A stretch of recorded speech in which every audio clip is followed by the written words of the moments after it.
Então, pessoal, o tema que a gente vai falar hoje talvez seja um dos mais importantes dentro da hematologia para o generalista, que é a anemia por deficiência de ferro, certo? Primeiramente, porque a anemia por deficiência de ferro é a doença hematológica mais prevalente do planeta Terra. Né? Então, assim, a principal causa de anemia no mundo, de longe, quando você está trabalhando num ambiente generalista, como a unidade básica de saúde, um consultório geral de clínica médica, é a anemia que mais vai aparecer, é aquela que sempre deve ser pensada, sempre, quando eu digo sempre, óbvio, quando você tem um contexto geral, e é aquela que, teoricamente, também não deveria chegar no hemato. É uma anemia que é, em sua origem, uma anemia de carência vitamínica. Não é bem vitamínica, porque ferro é um elemento, mas é uma anemia por deficiência de um elemento importante para a nossa hematopoiese e, portanto, teoricamente, de resolução fora do ambiente do especialista. Então, se é algo da nossa disciplina que vocês, como médicos generalistas, têm a obrigação de saber olhar, enxergar, diagnosticar e tratar, principalmente quem for ficar fazendo após a formatura, após já no mercado de trabalho, medicina geral, é doença por carência de ferro, né? Dito isso, vocês não estão hoje tendo oportunidade de estarem no HU, por motivos diversos, mas quando vocês começarem a ir para o HU, eventualmente quem quiser ir no ambulatório de hematologia, vocês vão ver que a gente ainda tem uma grande quantidade de encaminhamentos oriundos da unidade básica de saúde, de anemia ferroprível, porque as pessoas não sabem resolver. Né? Então, assim, é lamentável isso, porque é algo que reflete na hematologia, mas que não é hematológico na sua origem. Tá? Então, é uma aula e é um tema que vocês têm que estudarem, assim, tem que sair sabendo. Claro que há determinados casos e determinadas situações que a anemia ferropriva ela é um pouco mais complexa de resolução, e aí tudo bem, mas é a minoria da minoria. Eu vou pedir licença a vocês. Pronto, aqui. Então, é a doença hematológica mais prevalente do mundo, só para vocês terem uma ideia, a Organização Mundial de Saúde, ela acredita que até 40% das pessoas nos países em desenvolvimento, em algum momento, vão ter, né, uma anemia por deficiência de ferro. E, de longe, isso aqui eu acho que é importante, é a principal causa também de anemia microcítica. Então, quando vocês pegam um paciente com anemia, fazem análise do hemograma, e aquela anemia vocês classificam como microcítica, né, da primeira à oitava hipótese, é uma anemia ferropriva até lhes prove o contrário. Óbvio que não é a única, mas ela é a principal causa de anemia microcítica. E aí, para a gente entender a anemia por deficiência de ferro, é importante lembrar alguns aspectos, né, do metabolismo do ferro que são importantes para a gente compreender a fisiopatologia. Então, o ferro no nosso organismo, ele é dividido, né, em compartimentos. Em torno de 75% hoje do ferro de todo mundo se encontra em alguma molécula de hemoglobina. Então, percebam que a nossa demanda de ferro corporal, 3/4 da nossa demanda de ferro corporal, ela existe para que a gente possa produzir a hemoglobina lá na hematopoiese, ainda naquelas fases iniciais, uma vez que a hemoglobina, no seu componente M, né, o ferro é importante, que é através dele que você vai fazer a ligação do oxigênio. 10% do ferro corporal, ele se encontra também numa proteína de depósito de oxigênio, mas é muscular, que é a mioglobina. Em torno de 5% do ferro corporal ele está circulando, né? Circulando e fazendo outras enzimas, né? Outras proteínas, outras coisas. E aí eu queria também chamar a atenção aqui da cadeia respiratória, né? Quando a gente lembra lá da biologia celular, a gente tem a glicólise, o ciclo de Krebs, e aí quando entra na cadeia respiratória, que tem aqueles citocromos, né? Aquelas reações de oxirredução que ali acontecem, elas são de dependentes de ferro, e 10% ele está estocado, principalmente no fígado, já vai aparecer uma proteína chamada ferritina, que reflete em geral, a nossa capacidade de estocar o ferro. Na natureza, a gente consegue adquirir o ferro por duas fontes alimentares típicas. O ferro do tipo M é aquele ferro que, ao a gente se alimentar, na verdade, a gente não está alimentando diretamente a molécula de ferro, a gente está ingerindo a molécula do M, e o ferro está integrado na molécula do M, e aí nós vamos absorver no intestino esse M, né? Isso é tipicamente o ferro de origem animal, em carnes e laticínios, e imagina-se que é mais ou menos a quantidade que a gente ingere da dieta de ferro M é 1/3 da dieta numa dieta ocidental padrão. São dados, obviamente, americanos, isso varia de população para população, se fica nessa porcentagem, 33%, 40%, né, da nossa ingesta diária de ferro na forma de ferro M, e existe o ferro não M, que é o íon mesmo, é o metal, perfeito? É o ferro inorgânico, que é o ferro que a gente tem, principalmente de origem vegetal. Né? Então, o ferro que está no feijão, na couve, enfim, nos alimentos que não são de origens animais. E é importante a gente ter essa distinção. E aí, óbvio, isso aqui dá mais ou menos 2/3 da quantidade da nossa dieta de ferro. Mas é importante a gente ter em mente, e eu acho que isso que é fundamental, e que vale a pena lembrar, é que embora a quantidade de ferro M que normalmente nós fazemos a ingestão na dieta é menor, o ferro M é um ferro de longe de maior biodisponibilidade.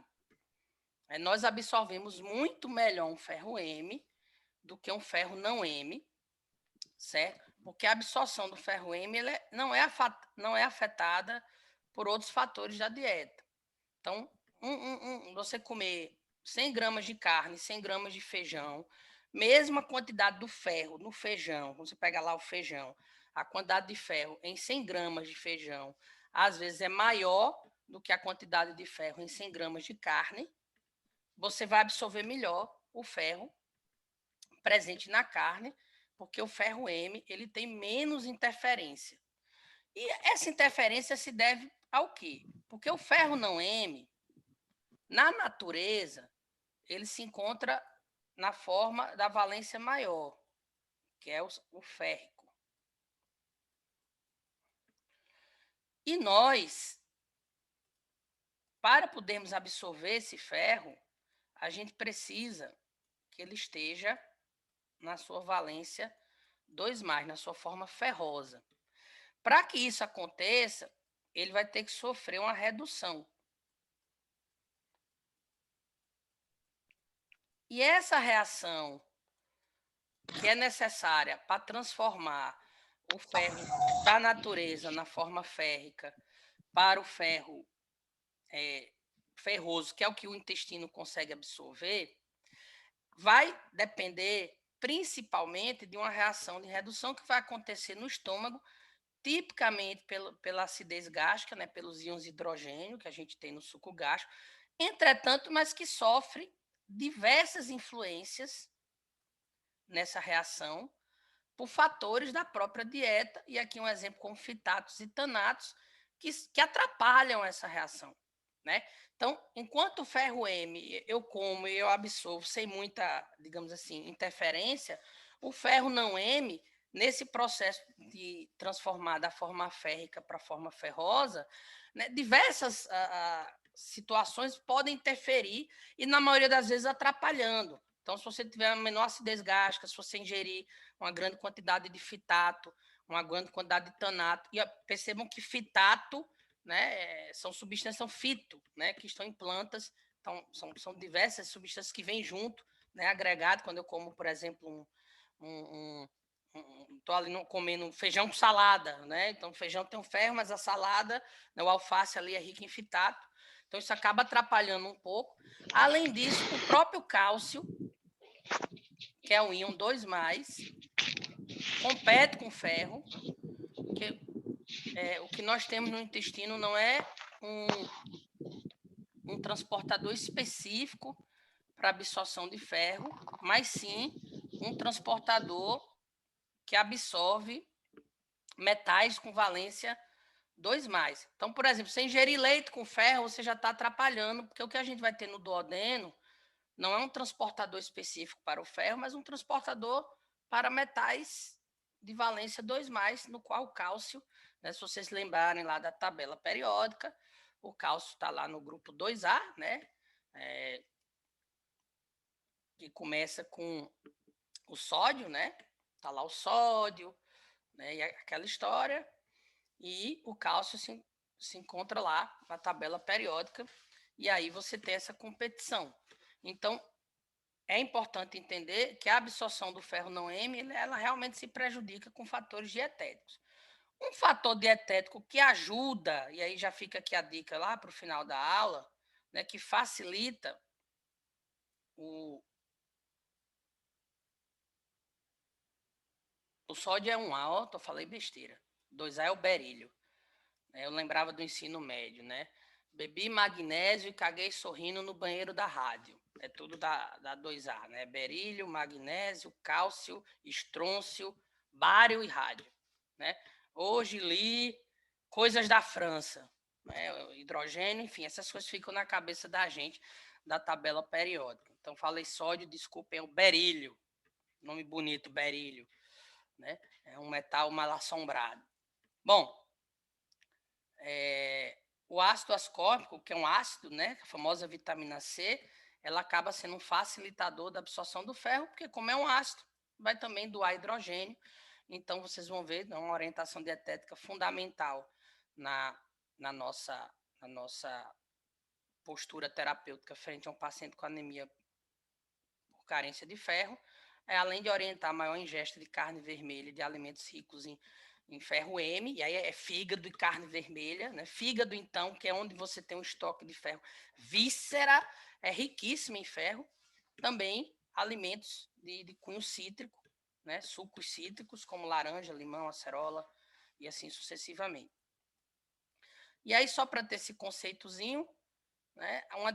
Uma dieta ocidental padrão, em média, a gente ingere por dia 20 miligramas de ferro, porém a gente só absorve o que a gente precisa, que é em torno de 5 a 10% disso, 1 a 2 miligramas de ferro por dia. Então percebam que normalmente a gente ingere 10 vezes mais ferro do que a gente precisa, de forma que já fica a dica aqui para vocês, como a gente está lidando com adultos, tá? Aqui estamos na hematologia, clínica médica, né? Uma vez que nós crescemos e fizemos estoque de ferro, a gente já vai falar nisso, né? Quando eu desenvolvo uma anemia ferropriva no adulto, em geral a culpa não está na dieta. A dieta pode até ser um elemento que a gente precisa trabalhar com o paciente, mas em geral a causa, né, de por que aquele paciente está espoliado do seu ferro, em geral não é dietética no adulto. Por quê? Porque nós, em geral, numa dieta padrão, né, adquirimos, né, e ingerimos 10 vezes mais do que precisamos. Então, você, a não ser que você esteja lidando com condições de extrema pobreza e realmente fome no sentido fome e doença, né, a dieta em si, uma dieta pobre em ferro, mas a partir do momento que a pessoa tem alguma dieta e ela fez um estoque ao longo da vida, ela, em geral, não vai desenvolver anemia por carência de ferro só por isso. Vocês vão ver que tem outros elementos que a gente tem que pensar primeiro, né? Outras causas, outras condições. Então, aqui eu queria chamar a atenção para vocês, né, que o nosso ferro, então, ele é principalmente absorvido no duodeno. Deixa eu trazer uma coisinha mais escura. Acho que esse verde vai ficar melhor. É o sítio de absorção do ferro. O principal sítio é o duodeno. Uma vez ele absorvido pelo duodeno, ele vai ser colocado no plasma, e no plasma esse ferro vai ser transportado para as células de interesse através de uma proteína de transporte chamada transferrina. Então, aqui é fácil da gente guardar, porque parece nome de linha de busão mesmo, né? Transferrina é uma proteína circulante que liga o ferro e transporta o ferro para as células de interesse. Essa transferrina ela tem a sua síntese pelo fígado. Ela é de origem sintetizada pelo fígado. E aí vem o conceito que eu já quero que vocês guardem também, é que virtualmente nós não temos ferro livre na nossa corrente sanguínea. Né? O ferro íon livre, ele não existe. Eu digo virtualmente porque é óbvio, nós temos pequenas frações 0,000 que não interessa, mas o ferro útil, todo o ferro que a gente trabalha, ele está ligado à transferrina, porque o ferro livre, né? Se você tiver o ferro livre circulando, se vocês lembrarem lá da química, o ferro é um metal de transição e é aquele metal de transição, né? Ele tem 26 elétrons, né? Ele tem um peso atômico de 26, ele tem 26 elétrons. E aí, eu não sei se vocês lembram lá do ensino médio, mas na hora que a gente vai fazer aqueles orbitaizinhos e bota aquelas setinhas na camada S, P, lá, o último elétron do ferro, ele fica, né, voando entre as duas últimas camadas. Então, isso torna então o ferro um metal extremamente importante, porque ele é um metal muito reativo para reações de oxirredução. Então, se você tiver ferro livre circulando, você vai ter um agente agressor que vai sair oxidando membrana plasmática à torta e à direita. Então, a forma que a gente tem de transportar esse ferro de forma segura para as células que importam é através dessa proteína de transporte, que é a transferrina. Então, nós não temos virtualmente ferro livre na nossa corrente sanguínea. Tá? Isso é uma coisa importante. Se vocês lembrarem lá da citologia, dos mecanismos de apoptose e de morte celular, né, que forma superóxidos e peróxidos de hidrogênio, você vai ver que o ferro está ali, sendo doador de elétron daquele trem ali. Né? Então, deixou o ferro livre, o bicho faz o estrago.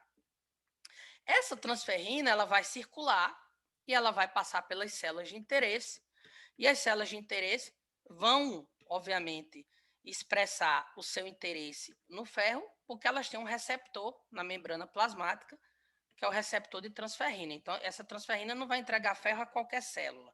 Ela vai entregar ferro àquela célula que está expressando, né, receptores de transferrina. E aí, gente, em qualquer momento do dia ou da noite, o maior lugar que vai ter a maior quantidade de receptores de transferrina são os eritroblastos da medula óssea. Então, essa transferrina vai circular, vai passar pela medula óssea. Os eritroblastos que estão lá em hematopoese produzindo hemoglobina estão tudo loucão, certo? Tudo querendo transferrina. Eu vou desligar meu vídeo aqui 1 minuto só para a conexão ficar um pouco melhor. Já eu tento ligar novamente. E estão tudo doido. E vão expressar, né, os receptores da transferrina e vão agregar o ferro para formar hemoglobina. E aí, o que sobra, em geral, aquilo que sobra, o segundo tecido que tem mais expressão de transferrina é o fígado, vai para dentro do hepatócito, e no hepatócito esse ferro vai ser estocado, vai ser formada uma proteína de depósito de ferro, de estoque do ferro, chamado de ferritina, que tipicamente vai estar lá depositada no ferro. E todo mundo preste bem atenção, essa ferritina, ela é formada pela junção de uma proteína que já tem no hepatócito, que é a apoferritina,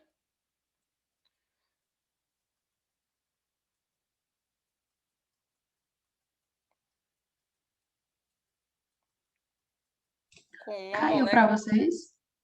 com uma Professor, molécula de interrompeu. ferro. O senhor Certo? pode retomar? Tá Olha, normal, a aula está eu continuo gravada. Aqui tá normal. Certo? A aula está tá. gravada, depois eu vou mandar. Caso vocês caiam e voltem, né, não Tá. se preocupe não que a gravação vai Pensei que tinha ser... sido aí, o senhor. Não, quando sou eu tenho uma certa noção. Mas quando for assim, vou até dar uma sugestão. Você dá uma perguntadinha no chat, porque aí o pessoal lhe responde e se for eu, também vou saber que eu vou cair. Tá certo. Quando normalmente, o Zoom é o seguinte, até aproveitando, geralmente quando eu caio, se for, obviamente, não for uma coisa da internet desaparecer de vez, for só da conexão, automaticamente a gente também volta. Não é uma coisa que é automática, a não ser que realmente você perca a internet de vez. Nessa chuva, realmente até parou de chover, mas enfim. Então, só lembrando, né? O ferro vai para o fígado e vai ser estocada nessa proteína de depósito, que é a ferritina, que nada mais é do que a união da apoferritina com o ferro. E essa ferritina, ela tem uma vantagem que ela tem uma parte que é solúvel e uma parte dela está no plasma, então eu consigo dosá-la, né? E em geral, se não tiver nada atrapalhando, a quantidade de ferritina que eu doso no plasma tem uma certa correlação com a quantidade de ferritina que eu tenho no fígado. Então, a ferritina, né, a dosagem de ferritina, já fica também aqui esse conceito, isoladamente, é o melhor exame para a gente ter uma noção de como é que está o estoque de ferro de um paciente, uma vez porque ela reflete a ferritina plasmática, ela tem uma boa correlação com a ferritina que está dentro do hepatócito, que é o principal sítio de depósito. Então, só para vocês entenderem, né, que para eu confirmar um diagnóstico de anemia ferropriva ou por deficiência de ferro, antes de tudo, eu preciso, né, confirmar que aquele paciente esgotou o seu estoque de ferro, porque eu só faço a anemia depois que o estoque de ferro vai embora, né? Mesmo que hoje eu tivesse uma ingesta zero de ferro, por algum motivo eu tivesse uma ingesta zero de ferro, eu ainda duraria alguns dias formando uma quantidade adequada de hemoglobina, porque eu tenho um estoque hepático de ferritina que, em situações de necessidade, vai alimentando, devolve para o plasma, que tem transferrina, que vai lá na medula óssea e entrega. Por sua vez, né, aquele eritroblasto que pegou a ferritina e fez uma molécula de hemoglobina, ele vai virar uma hemácia, certo? Essa hemácia, que é o compartimento circulante aqui, ó, de hemácia, ela vai ter uma vida média de 120 dias.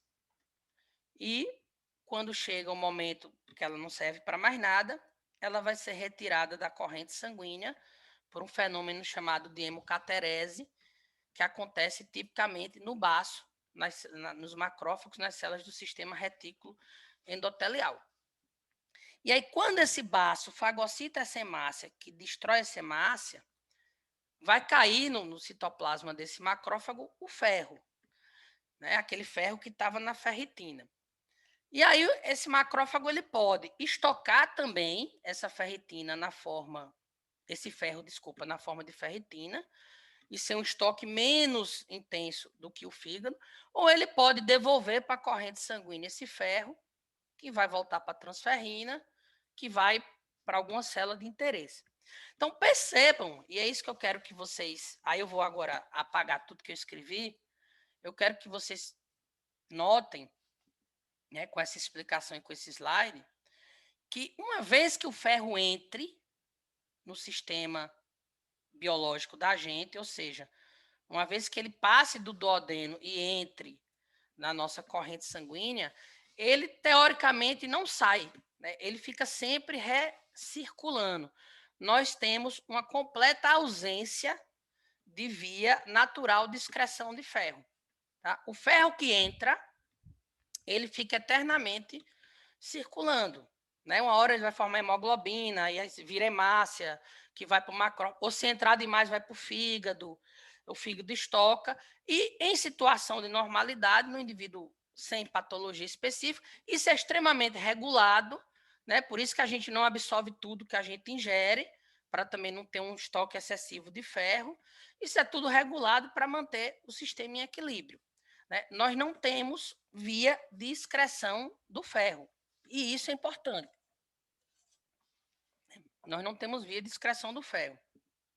O que nós temos que não conta é aquele ferro que entrou na célula duodenal, perfeito?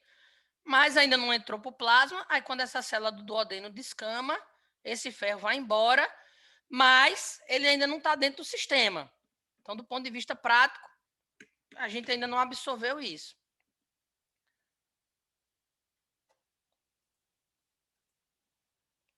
só passar o slide aqui, que eu fiz esse slide em cima de um trequinho, aí, como se fosse uma animaçãozinha. Toda vez que eu passo, eu tenho que passar umas 20 vezes. Pronto. Então, só para recapitular essa primeira parte, né? Então, todos estão vendo o ferro da dieta. Ele vai ser absorvido, né, no estômago, e no estômago é um ponto importante. Vai ser absorvido no estômago, não, desculpa. Ele vai ser absorvido no duodeno, mas o estômago é um ponto importante para a sua absorção por dois motivos, né? Primeiro, pelo pH ácido. Deixa eu botar aqui amarelinho, que obviamente fica mais visível.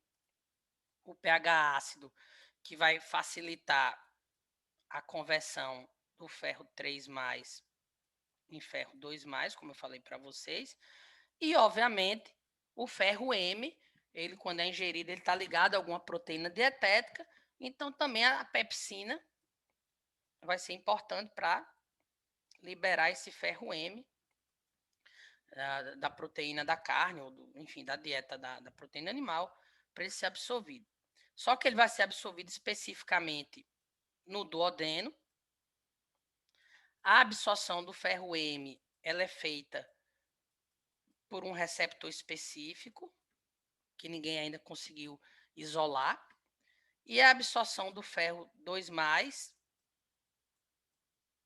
ela é feita por um receptor que faz a absorção de metais divalentes, ou seja, não é específico para o ferro, é apenas para metais divalentes. Ele tem um nomezinho que é DMT, que é o dimetal transporter, ou transportador para metais divalentes. Então, ele absorve o ferro, mas também se chegar cálcio, ou chegar ali de valência 2+, ele vai competir. Do ponto de vista importante para a dieta, é o cálcio. Mas uma vez absorvido, como eu disse para vocês, esse ferro vai cair no plasma. Deixa eu só apagar aqui agora.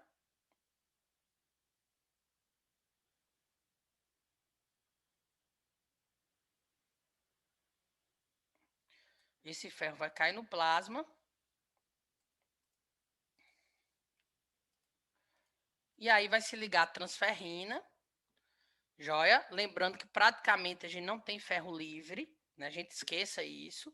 E aí a transferrina vai levar esse ferro para as células de interesse, que vão ter o receptor da transferrina. Perfeito? Então, as três principais, os eritroblastos, são os grandes campeões de audiência.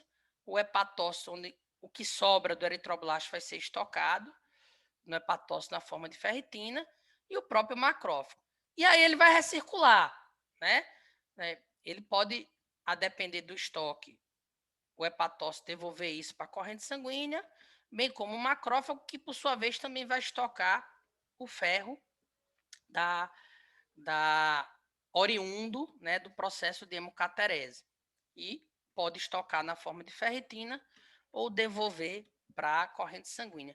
E uma coisa que está aqui descrita que é importante guardar para vocês é que para entrar no enterócito, ele entra por uma coisa chamada de metal transporter. Mas para ele sair de qualquer célula, o ferro para ir embora, né? Para ele ser exportado da célula para o plasma, quando eu exporto da célula para o plasma, eu exporto através de um exportador específico de ferro chamado de ferroportina.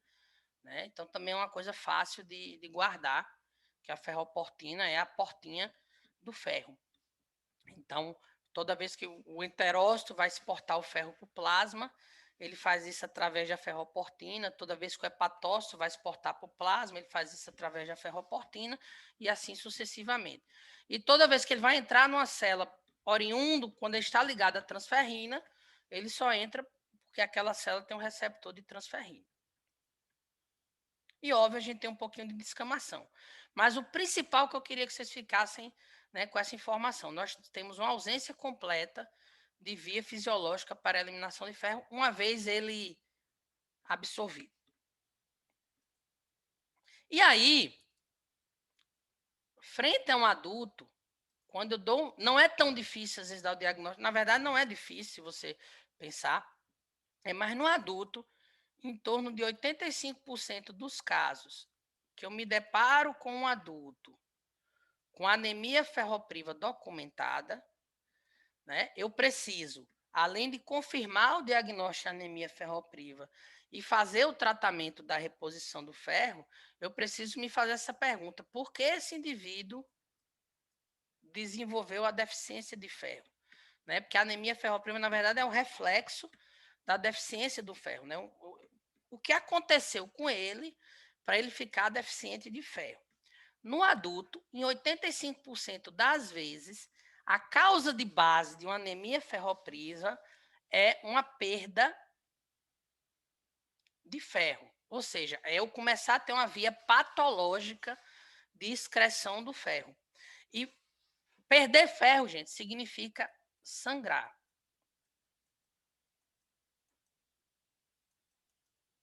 E quando eu digo sangrar, não é sangrar 2 litros num dia. Isso é uma hemorragia aguda. É alguma condição crônica que o paciente tem que acaba tendo um sangramento excessivo e vai espoliando lentamente o ferro do paciente.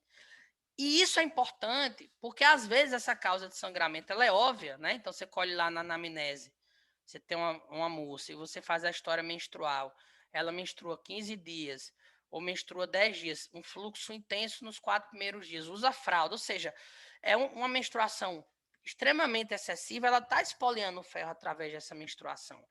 E, às vezes, é muito comum, a pessoa repõe o ferro, não melhora, ou repõe, melhora, daqui a pouco o paciente volta novamente com tudo aquilo, por quê? Porque ninguém abordou a causa de base, ninguém foi atrás de, por exemplo, regularizar o fluxo, ou fazer uma investigação ginecológica para ver se não tem um mioma, e assim sucessivamente. Tá? Então, assim, é importantíssimo isso, saber o que está causando a carência de ferro, porque se for uma causa que há uma reversão, há um tratamento para isso, você precisa tratar a causa de base, porque senão o paciente daqui a pouco vai ter uma nova expoliação. O paciente faz hemodiálise, na nossa população muito comum verminose, lembrar do ancilostoma do Odenale, certo? E uma coisa muito importante, né, que é um segundo recado que tem que ficar assim praticamente como mantra nessa aula, pensando em adultos, que é o seguinte: se você faz a história do paciente e a causa da anemia ferropriva não está óbvia, né, o paciente, por exemplo, não relata nenhum sangramento, existe alta possibilidade de ter um sangramento que a gente fala oculto, que nem ele sabe que está sangrando. E aí o principal sítio de sangramento oculto, na maioria das vezes, é o trato gastrointestinal. Muitas vezes pode ser um câncer de cólon em fase inicial, que o paciente não tem sintoma específico, aquele câncer de cólon está ulcerando, está sangrando, né, lentamente, e aí está espalhando ferro. Às vezes é uma úlcera péptica e não obrigatoriamente ele tem os sintomas específicos. Às vezes é um câncer de estômago. Então, às vezes também é uma condição da idade que você não tem muito o que fazer, como angiodisplasia colônica. Então, toda vez que você se depara com um adulto com anemia ferropriva, cuja causa não esteja óbvia na história clínica de por que ele está deficiente de ferro, é mandatório, tá, a gente excluir sangramento pelo trato gastrointestinal. Porque o sangramento oculto, na maioria das vezes, ele vai acontecer de origem do trato gastrointestinal.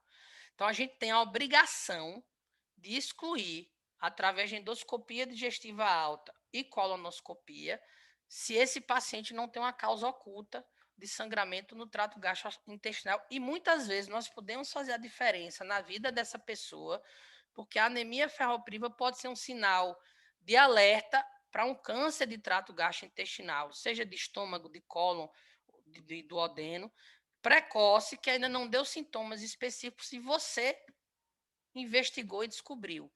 Então, nós temos essa obrigação na condução desse caso.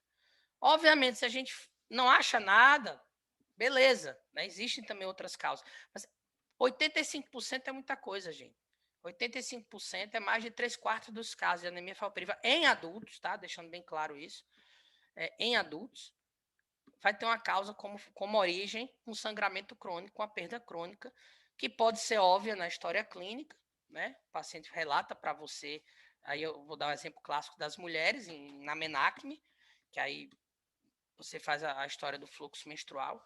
Às vezes já tem uma história de ser cirrótico com relato de varejo de esôfago, ou às vezes é uma causa que nem o paciente percebe que está sangrando, e aí nós chamamos de a possibilidade de ter um sangramento oculto, e aí é mandatório, certo? É mandatório a gente investigar o trato gastrointestinal, perfeito? Mais ou menos 10% dos casos em adulto vão ser por má absorção. E aqui hoje, no mundo que a gente vive, né, as gastrectomias por qualquer motivo, principalmente aquelas que inclusive faz a construção do tipo Bilro 2, deixa o duodeno fora do circuito, são as que têm mais chance de dar anemia ferropriva por má absorção, porque você, além de tirar o estômago, você tira o duodeno, né, do circuito do trânsito, que é o principal sítio de absorção. Lembrar da possibilidade de doença celíaca. E aqui, né, cada vez maior, as cirurgias bariátricas. Então, óbvio que se um paciente chega para você com anemia ferropriva e você tem na história clínica que ele fez uma gastrectomia, que ele fez uma cirurgia bariátrica, ou já chega com diagnóstico dado de doença celíaca, né, a causa de má absorção, ela acaba sendo uma hipótese importante, e aí é importante saber disso, que às vezes algumas dessas causas não vão responder à apresentação oral de ferro e muitas vezes a gente precisa fazer o tratamento injetável. Lembrando que às vezes é uma causa múltipla. Então, um exemplo prático, uma mulher jovem que faz uma cirurgia bariátrica e tem uma menstruação normal, às vezes aquela menstruação passa a ser espoliar o pouco de ferro que ela consegue absorver. Tá? Então, às vezes a gente tem que ter esse pensamento também, principalmente na população feminina em idade reprodutiva, que às vezes a cirurgia bariátrica diminui um pouco a absorção do ferro, mas que às vezes, na verdade, ela está fazendo a carência de ferro não porque especificamente, único e exclusivamente pela cirurgia bariátrica, mas porque aquilo que era uma menstruação normal antes de ela tirar o estômago, agora passa a espoliar o ferro depois de ela tirar o estômago. Então, às vezes, a abordagem ela tem que ser pensada também no novo contexto, no novo sistema biológico que se instala. Tá? Então, isso é importante. É aquela história, se você gasta R$ 200 todo mês e ganhava 500, todo mês você vai sobrar 300. Mas se você continua gastando R$ 200 todo mês e passou a ganhar 100, né, você vai começar a ter um déficit de R$ 100 por mês. Então, a gente tem que sempre raciocinar em cima dessas questões. E, por fim, no adulto, em menor proporção, vou botar aqui 5%, a dieta, a carência dietética, ela é a causa. Né? E quando eu digo a causa principal. Tá? Obviamente, em todos os outros conceitos, se você já tem uma carência dietética, isso facilita, mas como causa exclusiva é muito raro no adulto. Entretanto, a principal causa nas crianças. Né? Criança demora para fazer estoque, criança está crescendo, então criança já é o inverso. Criança pode ter anemia ferropriva por sangramento, pode ter anemia ferropriva por má absorção, mas em geral existe algum quê da dieta ali que você, mesmo crianças de boa origem no ponto de vista econômico, né, ou seja, com acesso a uma vasta gama de alimentos, é uma criança que não tem uma alimentação balanceada e quer naquela história, né? Bota um monte de verdura, beterraba, diabo a quatro para a criança comer, mas não bota uma carninha, né? Então isso pode eventualmente gerar uma anemia ferropriva. Tá aqui gestantes, né?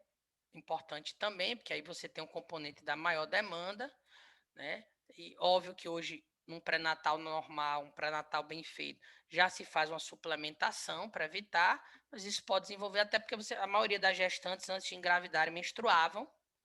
É sempre lembrar disso, né? É uma condição, não vou dizer obrigatória você menstruar antes, mas você está ovulando para engravidar. E aí, obviamente, a maioria das gestantes que engravidam já menstruavam, e às vezes ela já pode ter sido espoliada do ferro pela menstruação e entrar nessa gestação já algo carente de ferro que ninguém viu, e ao longo da gestação isso acentuar. Qual é o nome do vilão de Harry Potter? Do principal vilão? Voldemort? Eba, vocês estão me ouvindo. Maravilha, exato, show. Não, quando a gente tá dando aula online, ninguém fala, a gente às vezes eu não sei se eu tô falando para ninguém ou para todo mundo. Aí às vezes eu faço essas perguntas nada a ver, que quando alguém responde eu tenho a certeza que show, Voldemort, muito bem. Mas na verdade não é Voldemort, porque é aquele que não se deve ser nomeado, né? A gente não tem nome para isso. É aquele que não deve ser nomeado.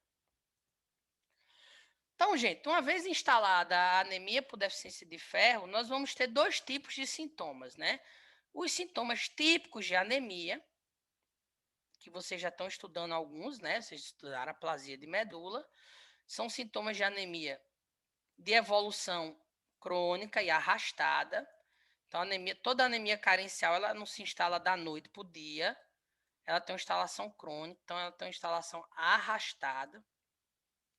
O paciente, muitas vezes, quando ele tem sintoma de anemia, ele vai dizer para você que é uma coisa de longo tempo, tá? Às vezes o paciente vai chegar com níveis de hemoglobina bem baixos, com muitos sintomas, mas nenhum sintoma necessariamente com risco iminente de vida. Então, são aqueles sintomas mais inespecíficos, de fadiga, intolerância aos esforços, sonolência excessiva. Eu vou narrar alguns aqui e vocês todos vão achar que está com anemia, né?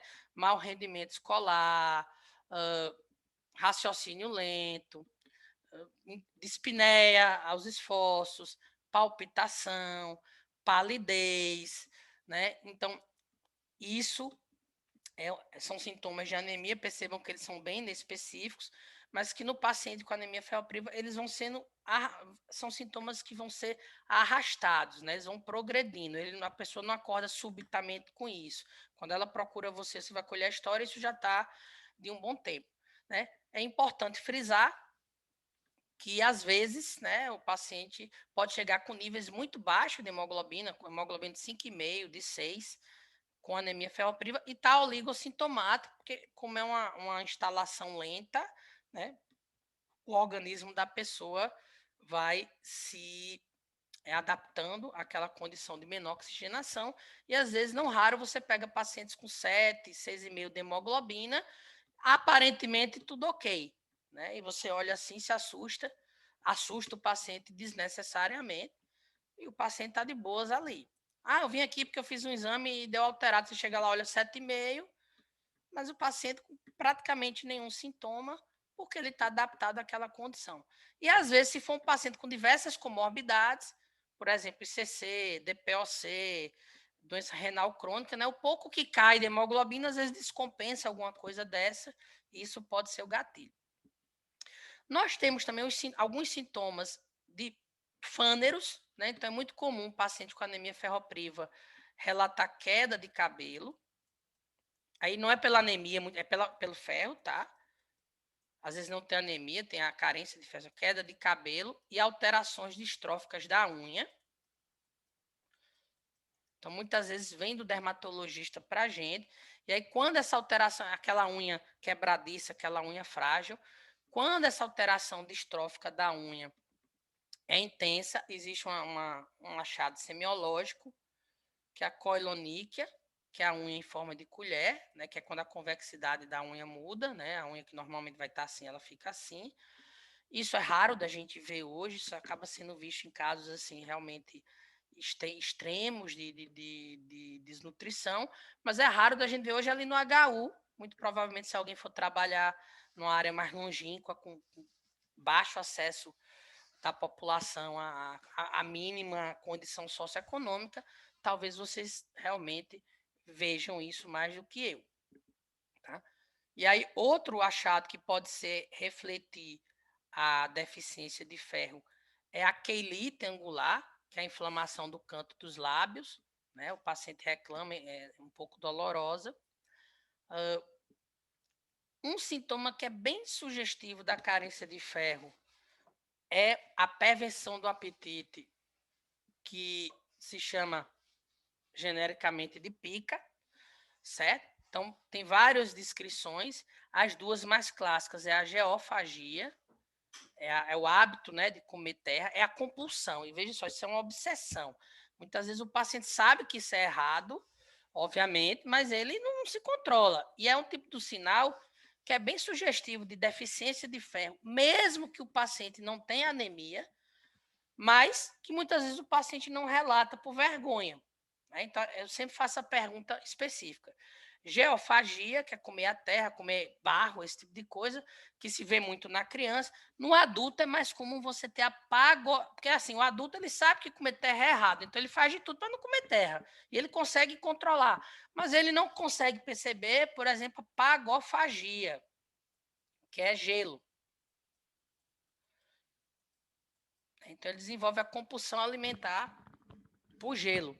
E assim, quando eu digo compulsão alimentar, não é gostar de chupar um gelinho, não. É substituir todas as refeições por gelo. A pessoa não quer mais comer nada, a pessoa só quer comer gelo. E não consegue parar. Então, isso às vezes ele não relata porque ele acha que não tem importância, mas quando você pergunta e isso está presente na história clínica, é altamente sugestivo. Porque a única outra situação que gera isso são os distúrbios psiquiátricos primários. Tá? São as compulsões alimentares psiquiátricas. Mas você tem uma anemia, que ela é microcítica, e o paciente está dizendo que está comendo gelo até se acabar, né? Assim, quando você junta tudo isso, a chance de ser anemia ferropriva ela é muito grande. Professor, Eu. quão crônico tem que estar para chegar a esse nível? Não, porque isso independe da anemia. Isso é especificamente da falta do ferro. Isso é um sintoma que ele está presente nesses casos, não porque o paciente tem anemia, mas porque ele está com a deficiência de ferro. Então, às vezes, ele pode ter isso muito mais precocemente na evolução da Na doença. ancilostomose, né? Não, mas não ancilostomose é um exemplo, né, do que causa deficiência de ferro. Mas, independente do que causa deficiência de ferro, uma vez que você tenha a deficiência de ferro, você pode desenvolver esse sintoma. Não é da ancilostomose em si. Né? Se fala muito da ancilostomose porque associa verminose com criança. Aí, né, é o exemplo mais honesto que se tem quando a gente estuda em parasita, etc. A criança tem ancilostoma que chupa o sangue, ela vai lá e come o barro. Mas, na verdade, tudo isso eu poderia substituir um adulto que fez gastrectomia, tem deficiência de ferro e chupa gelo. É a mesma coisa. É um sintoma específico da deficiência de ferro, não é da anemia em si. Inclusive, a pessoa pode ter o sintoma, você investigar, ela está com deficiência de ferro, mas ela ainda não está anêmica. Porque a anemia, na verdade, é o último grau, né, disto. Né? Para a pessoa ficar anêmica, é porque o ferro foi espoliado em um nível que você não mais sustenta a eritropoiese. Entendi. Obrigada. Quem está falando, eu vou pedir só quem Davi. falar, dar o nome, porque eu não estou olhando aqui, a câmera não aparece. Matheus, fala, Matheus. Aqui, Davi. Foi Davi, desculpa, entendi. Matheus, perdão. A geofagia tem uma explicação daquela carência do ferro. É como se o corpo tivesse fazendo suprir a necessidade de ferro, né? Mas e o gelo? Tem alguma explicação Quem lhe disse isso? da Isso? geofagia? Tá escrito onde Eu isso? já li em algum lugar, professor, mas eu não sei lhe Pronto. confirmar. Então, a É como se primeira fosse. coisa é você não existe isso. Ninguém sabe Não existe. exatamente, não existe isso. Ninguém sabe exatamente porque a deficiência de ferro causa perversão de apetite. Mas a geofagia não é porque acha que ali tem ferro, não. Certo? É meramente porque é uma compulsão que a criança, naturalmente, ela não sabe discernir. Se você pegar um adulto, ele às vezes tem a vontade de comer terra, mas ele sabe discernir.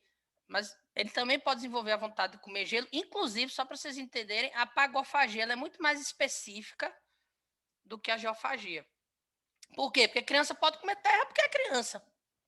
Né? A criança, às vezes, bota as coisas na boca por exploração do ambiente mesmo. Então, não existe isso, o corpo tentar suprir o ferro. Isso não é comprovado, não existe nenhuma comprovação disso. O que se sabe é que a deficiência de ferro pode causar uma perversão do apetite. E aí, existem 3 perversões de apetites que são mais associadas. A geofagia, que no caso você vai ver mais em criança, a pagofagia, que é o gelo, que é a mais específica, e tem até uma terceira, que é a amilofagia, que é amido, e que às vezes é a pessoa que está comendo papel loucamente, ou produtos à base de amido. Tá? Então, tive uma paciente, por exemplo, que o grande sintoma dela era comer biscoito de polvilho. E aí parece besteira, mas ela odeia biscoito de polvilho. Mas ela não conseguia deixar de comer biscoito de polvilho. Então, quando ela narrou isso, claro, ela tinha anemia ferropriva e tal, mas assim, quando você repôs o ferro, ela parou de ter essa vontade. Na hora que ela voltou a ter essa vontade que já me procurou, o ferro já estava baixo de novo. Então, é a perversão do apetite, Davi, mas não tem nada dizendo que é a necessidade do corpo repor o ferro. Isso é alguém que teorizou, né? Mas isso Entendi. não se sabe exatamente por quê, certo? E óbvio, eu queria chamar a atenção dessa síndrome aqui. Eu não acho que ela seja relevante para a vida de ninguém, mas, enfim, se você vê que é uma mesma síndrome com dois nomes, a síndrome de Plummer-Vinson ou Patterson-Kelly, alguns pacientes com deficiência de ferro podem ter um defeito na epitelização do esôfago, formar membranas esofágicas e aí pode evoluir com disfagia para sólidos, e que então é você entalar com um alimento sólido, com um pedaço de carne, por exemplo, e que é totalmente reversível quando você repõe o ferro, né? Então, o diagnóstico de uma síndrome de Plummer-Vinson ou Patterson-Kelly, ele acaba sendo um diagnóstico de você ter o sintoma de disfagia, confirmar que existe uma membrana no esôfago e, obviamente, o paciente normalizar tudo isso depois que você normaliza o estoque de ferro, tá? É infrequente, mas pode acontecer. A maioria dos casos vão ter os sintomas de anemia clássicos, associados eventualmente a esses sintomas de queda de cabelo e distrofias ungueais. Tem outro sintoma da deficiência de ferro que tem aparecido aí nos trabalhos, que são as síndromes das pernas inquietas. Também está sendo aí descrita. Que acaba essa galera indo parar lá no neurologista, não tanto na gente. E aí, dentro de uma propedêutica, o neurologista acaba solicitando o laboratório do ferro. E aí, quando vem o ferro baixo, né, isso, e você repõe, o paciente pode melhorar. Então, só chamando a atenção, tá aqui uma síndrome de Plummer-Vinson, tá? Então, vocês percebam que aqui você tem um certo, né, dificuldade na passagem do contraste, ó, você vê essas membraninhas aqui. Ah, professor, como é que o senhor sabe que isso é um síndrome de Plummer-Vinson pelo esofagograma? Não dá para dizer. Você vai saber quando você diagnostica que o paciente tem uma membrana no esôfago, diagnostica que ele tem a carência de ferro e tudo isso normaliza com a reposição do ferro, tá? Aqui é a coiloníquia. Professor, Eu. Marcele, repetindo a pergunta agora, quão crônico tem que ser para chegar a desenvolver isso aí? A síndrome do Repetindo a Plummer? resposta, depende, não existe porque não é um sintoma da anemia, é um sintoma da deficiência de ferro, tá entendendo? É a mesma resposta. Mas com crônico, se eu fosse lhe dar uma resposta, eu vou dizer baseada em mim, não em livro nenhum. Em geral, o paciente precisa ter uns 3, 4 meses de deficiência de ferro para começar a desenvolver alguma coisa desse tipo, certo? Não é algo que ele vai desenvolver no Pronto. outro dia. Então, ele Já diria, ajuda a ter uma noção. eu lhe diria uns 3, 4 meses. Se fosse assim, varia, mas não foge, varia para cima disso, vamos dizer assim. Beleza, obrigada. Obrigado. E aqui uma quelite angular, tá? Aqui bem. Aí você quando olha isso, né? Você já olha que tem uma pele mais, obviamente, sofrida. Então, essas alterações assim, quelite angular, coilonica, né? Eu vou voltar da coilonica só para vocês verem, né? São alterações tão intensas que geralmente vêm nas pessoas que têm um grau realmente de deficiência mais sério. Então, para a gente dar o diagnóstico de anemia ferropriva, eu acho que eu pulei um slide, deixa eu só ver. Pulei. Então, eu vou abrir aqui antes de tudo, uma tela branca, rapidinho, e volto para cá. Que, na verdade, eu fui tirar o slide, não sei o que aconteceu aqui. Pronto,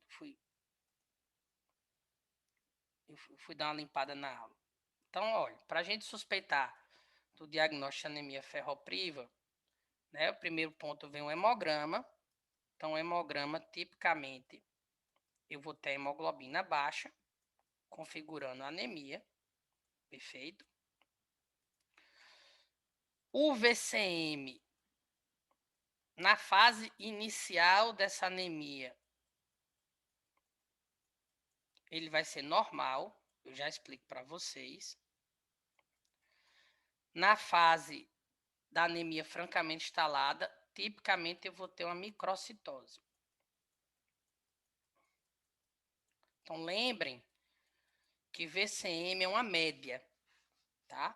É o volume corpuscular médio. Então, nas fases iniciais de uma anemia ferropriva, embora as hemácias vão ficando pequenininhas, e por que elas vão ficando pequenininhas? Porque à medida que elas vão se dividindo lá na medula óssea, os eritroblastos, né, na tentativa de melhor distribuir o pouco de hemoglobina que eles têm, eles vão sofrendo mais mitoses.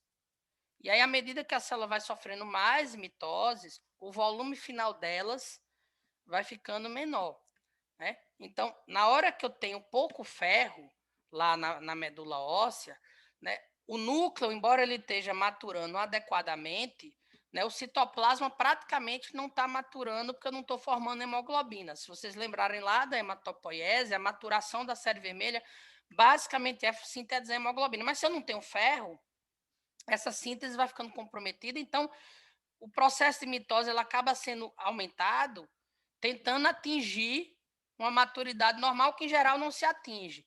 E aí essas células vão ficando pequenininhas. E quanto mais intenso for a carência de ferro, mais intenso vai ser isso. Só que a primeira célula pequena que sai no sangue, né, vamos supor que eu comecei a ter a deficiência de ferro hoje, ela não vai mudar a média ainda, tá? Então, na fase inicial da anemia ferropriva, ela ainda é uma anemia normocítica, tá? Tanto que aí a anemia ferropriva também é a principal causa de anemia normocítica do planeta Terra, perfeito? Porque ela é tão prevalente que mesmo quando você está diante de uma anemia normocítica, que a causa não é definida, a principal causa a ser pensada é a anemia ferropriva. Então, a regra que eu uso, que vocês podem se utilizar, é mais ou menos o seguinte: em geral, enquanto a hemoglobina está acima de 10, o VCM é normal. O VCM vai começando a ficar baixo e a anemia vai ficar microcítica à medida que essa hemoglobina cai, e isso existe uma certa proporcionalidade. Quanto mais a hemoglobina estiver baixa num paciente, mais o VCM também vai estar baixo. Certo? Então, quanto mais intensa for ficando a anemia, mais intensa vai ficando a microcitose do paciente. Certo? Isso é uma dica importante, porque, por exemplo, se você pegar um hemograma que tem uma hemoglobina, por exemplo, de 11 e um VCM, não interessa o sexo, né? 11 aqui vai estar baixo e um VCM de 60, é um hemograma que a microcitose está muito desproporcional frente à anemia que está discreta. Isso aqui, você já tem que pensar que talvez não seja uma anemia ferropriva, porque para esse nível de anemia, numa anemia ferropriva, eu esperaria um VCM normal, tá certo? Então, quando eu tenho essa desproporcionalidade de pouca anemia para muita microcitose, provavelmente eu não estou diante de uma anemia ferropriva. Eu estou provavelmente diante de outra condição que faz diagnóstico diferencial que vocês vão estudar. Então, é importante entender isso, né? Que o VCM ele vai se alterando à medida que a hemoglobina vai caindo. Não é uma coisa pontual.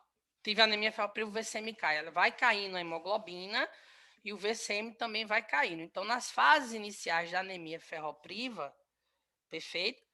Ela é normocítica.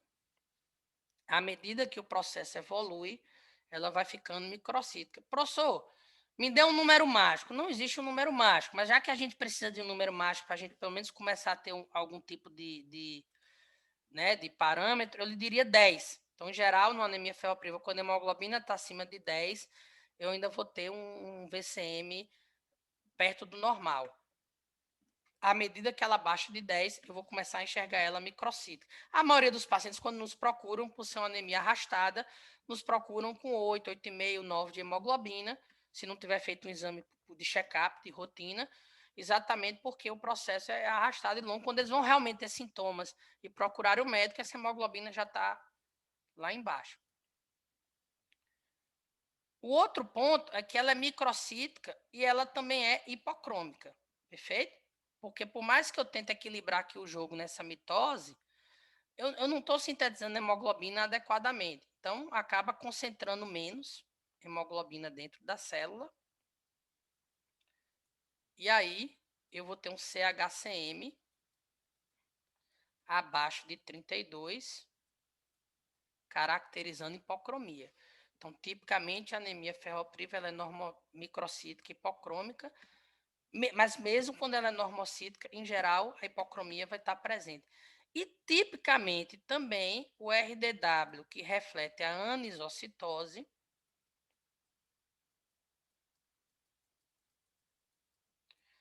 vai estar elevado, porque a quantidade de ferro que chega na medula óssea todo dia varia, porque varia mesmo, não é uma coisa uniforme esse distúrbio. Tem dia que a pessoa comeu mais ferro, tem dia que ela menstruou menos, tem dia que por algum motivo absorveu mais. Então, embora eu vou ter uma microcitose, né? Se você lembrar que uma média segue uma curva normal, o VCM estando aqui, né? A homogeneidade em torno dessa média na anemia ferropriva, ela não existe. Eu posso ter hemácia muito pequena, uma hemácia um pouco maiorzinha, e aí o RDW reflete, ó, tipo seu Creyson, reflete isso, essa heterogeneidade, essa anisocitose no volume da hemácia, tá?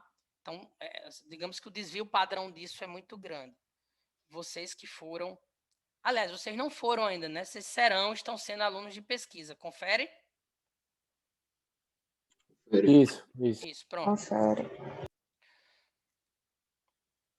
Além disso, em 80% dos casos é comum você ter plaquetose e atribui-se isso aos casos que têm como origem o sangramento em si, e aí a plaquetose não seria um reflexo da deficiência de ferro, mas da causa ali do sangramento, que por mecanismos outros, né, estimula a trombopoiese. Então, o hemograma típico de um paciente com anemia ferropriva, ele vai ter hemoglobina baixa, VCM baixo, CHCM baixo, RDW alterado, alto, né, no caso, e, na maioria dos casos, plaqueta elevada. Nós não vamos ter nada, a série leucostária não é afetada, e lembrando que no início, quando a hemoglobina ainda está discretamente baixa, eu posso ter um VCM normal, que o VCM é uma média, tá? Então, ela, na sua fase inicial, ela é normocítica. Na lâmina de sangue periférico, na hematoscopia, não há nenhum achado diferente do que os números já lhe dizem. O que vai ser visto na prática, que chama atenção, é a anisocitose e a hipocromia, nada além disso, certo? Você não tem uma forma Professor, específica de hemácia, você não tem uma alteração específica. Pode perguntar. Brenda aqui falando com o senhor. Certo. Eu queria entender uma coisa que eu não entendi da aula geral de anemias, mas acho que dá para entender agora. Por que o reticulócito não fica alto? Porque, tipo, o senhor falou que a medula tenta compensar a falta de hemoglobina fazendo muitas mitoses, né? Só que, de qualquer forma, isso seria ineficiente. Então, por que não libera os reticulócitos para tentar melhorar isso aí? Não, mas entenda. Boa pergunta. Boa parte dessas células que estão entrando em maturação, na hora que você tem anemia e chega a eritropoetina na medula óssea, diz medula óssea, eu quero hemácia, né? Você está assumindo que todas essas células vão chegar ao final da maturação, mas muitas morrem no meio do caminho, porque elas não conseguem nem sequer produzir um nível de hemoglobina adequado para a célula continuar no fenômeno de maturação. Então, ela sofre apoptose. né? Então, quando eu tenho uma anemia, que o problema é na medula óssea, né? Por mais que vocês tenham... Aquela história, vou dar um exemplo prático. Quem me perguntou foi Brenda, né? Sim, fui eu, professor. Pronto. Brenda, quantos... Eu vou fazer um exemplo bem ceboso, mas eu acho que vai ficar legal para você compreender. Quantas doses de vacina você acha que hoje João Pessoa precisaria para vacinar todo mundo? Chute. Uns 800 mil? Pronto, uns 800 mil. Vamos supor que a fábrica só produza 100 mil por dia, porque ela só consegue produzir 100 mil por dia. Se você mandar 50 memorandos todo dia, a fábrica vai conseguir produzir 100 mil por dia. Ela só consegue produzir 100 mil por dia. Ela vai conseguir lhe dar quantas vacinas por dia? 100 mil. Se você for lá fazer um protesto, chamar seus amigos e dançar um bunda lelê, quantas vacinas ela vai lhe dar por dia? 100 mil. Perfeito. Então, quando a gente tem uma anemia por deficiência de produção medular, por mais que chegue a eritropoetina, a medula óssea só vai conseguir entregar aquilo que ela consegue entregar, que ela já não está entregando direito. Na verdade, o problema aconteceu porque ela já não está entregando. Não é porque a pessoa está precisando, mas é porque ela já não está conseguindo entregar. Então, no caso da anemia ferropriva, essas células vão ficando anêmicas porque elas, com déficit grave de falta de ferro, elas não conseguem maturar adequadamente. Pode chegar a eritropoetina do planeta Terra. Elas vão conseguir maturar só aquilo que elas conseguirem maturar, porque o processo está bloqueado pela falta de ferro. A mesma coisa vocês estudaram lá na aula de aplasia. Você pode implorar a medula óssea, você pode pegar a medula óssea do cara e banhar ela num oceano de eritropoetina, mas não tem célula-tronco para isso. Então, é por isso que você não vai ter reticulócito lá no final, porque o reticulócito reflete o que você consegue produzir por dia. E aí, quando você tem uma anemia cujo distúrbio primário é na medula óssea, a quantidade do que você consegue produzir por dia ela já está comprometida. É diferente quando você tem uma anemia cujo distúrbio primário está fora da medula óssea. Ela está produzindo de boas, começou a destruir hemácia, você joga a eritropoetina, grita lá, eu quero hemácia, ela, beleza, vou lhe dar hemácia. Você vai ter anemia porque você está destruindo tanto, por mais que ela tente, mas ela consegue responder a isso. Não sei se ficou claro. Ficou sim, professor, deu para entender, obrigada. Perfeito.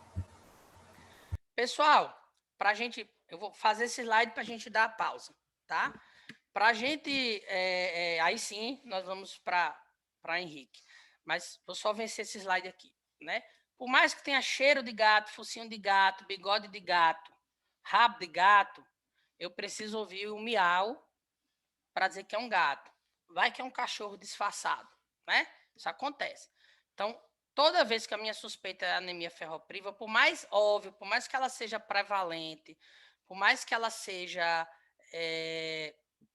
a causa mais comum de anemia do mundo, sempre que possível, eu tenho que confirmar esse diagnóstico. E aí a confirmação vem através do estudo do metabolismo do ferro. E aí vem a primeira dica importante.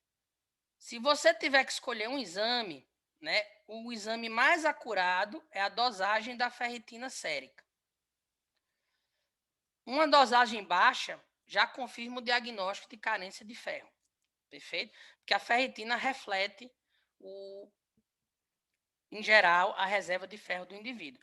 Então, se você pegou um paciente com anemia microcítica, normocítica, não interessa, e você fez a hipótese de anemia ferropriva, perfeito?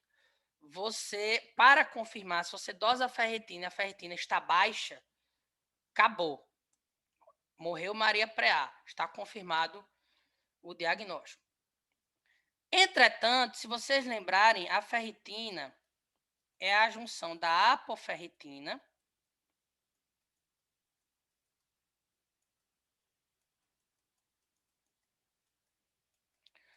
com uma molécula de ferro. Joia? E o que o exame no laboratório enxerga é isso. O que o exame vê é isso aqui, é só a parte proteica, né? Então, às vezes, em algumas condições inflamatórias, quando o paciente está bem inflamado, então vocês agora estão tendo a oportunidade de ouvir falar de COVID à vontade, né? Então, o fígado, em processos inflamatórios agudos, ele começa a jogar para fora algumas proteínas e ele pode jogar uma grande quantidade de apoferritina que não está ligada a ferro nenhum, certo?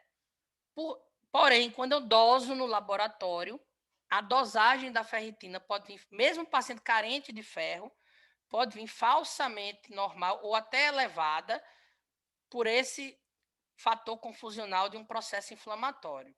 Então, a regra ela é clara, né? Embora a dosagem de ferritina baixa confirma o diagnóstico, e talvez eu não precise de mais nada, a dosagem normal não exclui, porque outros fatores podem atrapalhar a interpretação desse exame, tipicamente processos inflamatórios. Então, agora vocês vão ler COVID e está lá, ferritina de 500, de 600, de não sei quanto. Isso não é porque o cara está cheio de ferro, não. Isso é um fígado inflamado, jogando para fora essa molécula, que é o que o exame enxerga. E aí, o ideal, embora eu possa pedir a ferritina, é pedir o perfil de ferro completo. E aí, para a gente entender o perfil de ferro, eu queria explicar para vocês só o que é esse exame aqui, ó. Capacidade total de ligação de ferro, que é o TBIC, que vem de inglês, Total Iron Bind Capacity. Hoje, pessoal, eu já consigo dosar a transferrina, a molécula transferrina. E quando a gente está carente de ferro, existe um estímulo que a medula óssea secreta alguma substância que ainda não é bem conhecida, mas que faz com que o fígado produza mais transferrina na tentativa de circular melhor o ferro naquele organismo. Só que, antigamente, eu não conseguia dosar diretamente a transferrina. Então, eu fazia o quê? Eu dosava o efeito dela. Qual é o efeito da transferrina? É ligar o ferro.